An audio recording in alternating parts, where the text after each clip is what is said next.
अगर आपके घर में बच्चे हैं तो ये वीडियो लाजमी देखें और इसको शेयर करें। अगर आपका बच्चा या कोई बड़ा भी घर में गलती से तेज़ाब पी ले या जो हम वॉशरूम क्लीनर यूज़ कर रहे हैं ये गलती से पी ले तो क्या करना चाहिए? कैसे नुकसान को कम किया जा सकता है? अक्सर लोग क्या करते हैं कि तेज़ाब या वॉशरूम क्लीनर अगर कोई बच्चा या बड़ा गलती से पी ले तो उसे दूध पिलाते हैं या उसको क्या करवाने की कोशिश करते हैं या हॉस्पिटल में जाकर जिद करते हैं कि इसका मैदा वॉश किया जाए ताकि वो तेज़ाब बाहर निकल आए। ये तीनों काम गलत हैं।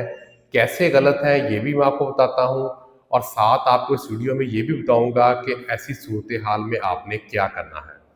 सबसे पहले होता क्या है कि जब कोई भी इंसान तेज़ाब पीता है तो उसके मुंह के अंदर और जो खुराक की नाली है,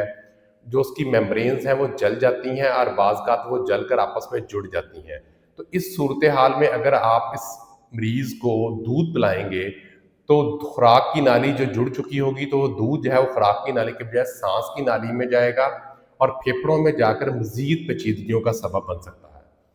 दूसरे नंबर पर अगर आप इस मरीज़ को क्या करवाने की कोशिश करेंगे तो तेज़ाब जो उसके मुंह और खुराक की नाली को नुकसान देकर मैदे में चला गया है, आप उसको वापस दोबारा खुराक की नाली और मुंह में लेकर आएंगे, जिससे नुकसान का खदशा नहीं बढ़ेगा बल्कि मज़ीद नुकसान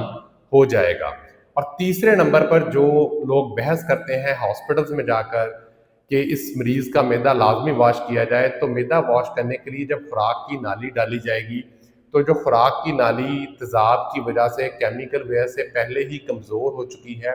उसमें परफोरेशन यानी कि सुराख के चांसेस बढ़ जाते हैं। इसलिए ये तीनों काम हरगिज़ नहीं करने। करना क्या है, अगर आपके बच्चे या किसी बड़े ने गलती से तेज़ाब या कोई केमिकल पी लिया है तो सबसे पहले उसका मुंह वॉश करवाएं, कुल्ली करवाएं, गरारे करवाएं साफ पानी के साथ, ताकि उसका जो केमिकल है वो बाहर निकल सके। और अगर पेशेंट स्टेबल है और वो थोड़ा बहुत अंदर ले जा सकता है चीज़, तो सादा पानी के ही चंद घूंट आपने उसे पिलाने हैं और उसके साथ साथ आपने जो तेज़ाब केमिकल जो भी उसने पिया है उसकी बोतल को तलाश करें, उसका केमिकल का नाम लें और फ़ौरन हॉस्पिटल पहुँचें। हॉस्पिटल में डॉक्टर्स जो हैं वो ABC मेंटेन करेंगे, यानी कि एयरवे, ब्रीदिंग और सर्कुलेशन वो अपने तरीके से मेंटेन करके फ़ौरन, टाइम बहुत मैटर करता है, फ़ौरन आपने पानी से वॉश करके जो भी एसिड या तेज़ाब पिया है उसकी बोतल लेके हॉस्पिटल पहुंचने की कोशिश करें। इससे आप जो तेज़ाब पीने से नुकसान है उसको कम से कम कर सकते हैं।